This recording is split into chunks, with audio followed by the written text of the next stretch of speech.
You know, when I first got involved in helping to rescue the victims of human trafficking, I think sometimes you have this kind of heroic image of what it's going to be like when you see a traffic victim, but I've discovered that it's far more painful than I ever thought. I mean, you've got to understand that these girls are often raped, you know, 20, maybe 30 times every day over a sustained period for 7 years. It doesn't matter how they feel physically, what cycle they might be in. They are just used to the terror and the fear of being raped. So we work at the A21 campaign with law enforcement. We're so grateful to work with great people in great countries.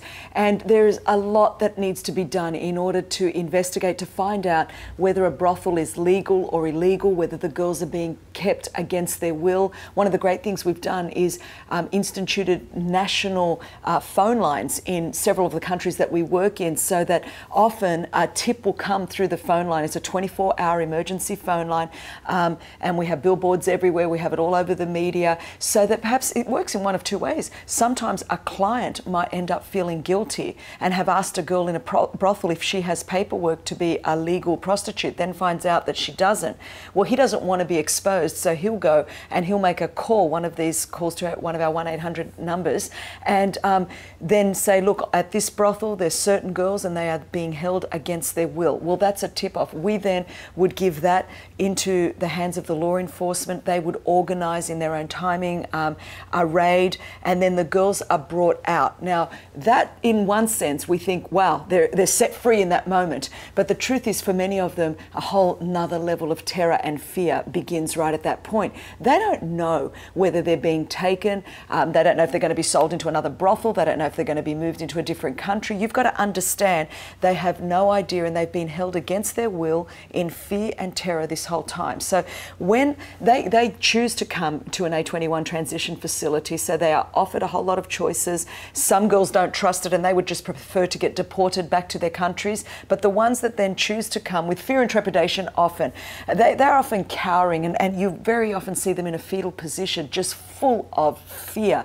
and full of terror. That's what drives human trafficking. It's actually terror and fear.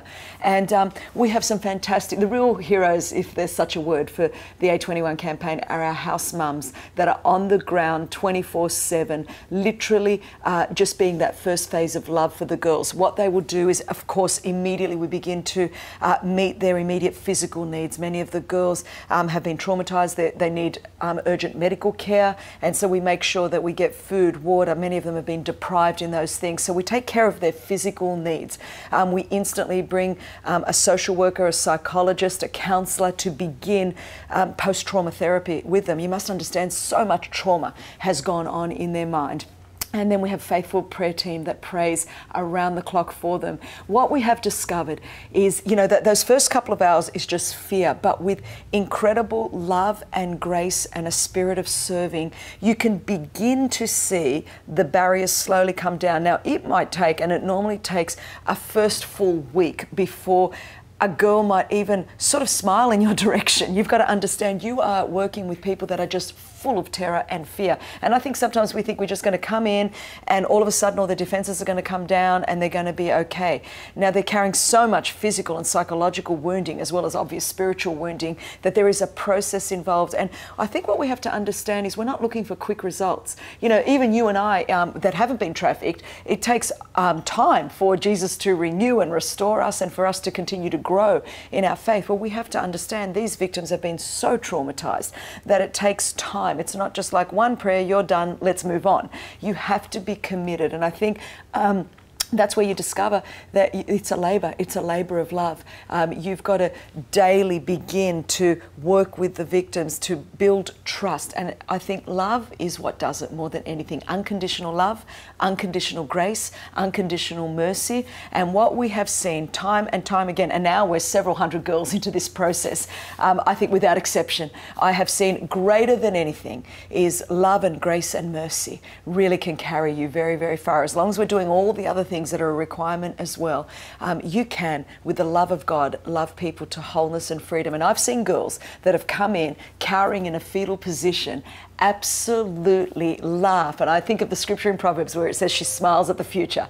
I have seen that fear become just a laughter with a strength and confidence that says, yep, God's got a great future for me. And whatever has happened in my past, God has redeemed it, and that I can have a great future in and through a relationship with Jesus Christ. It works. The gospel of hope works.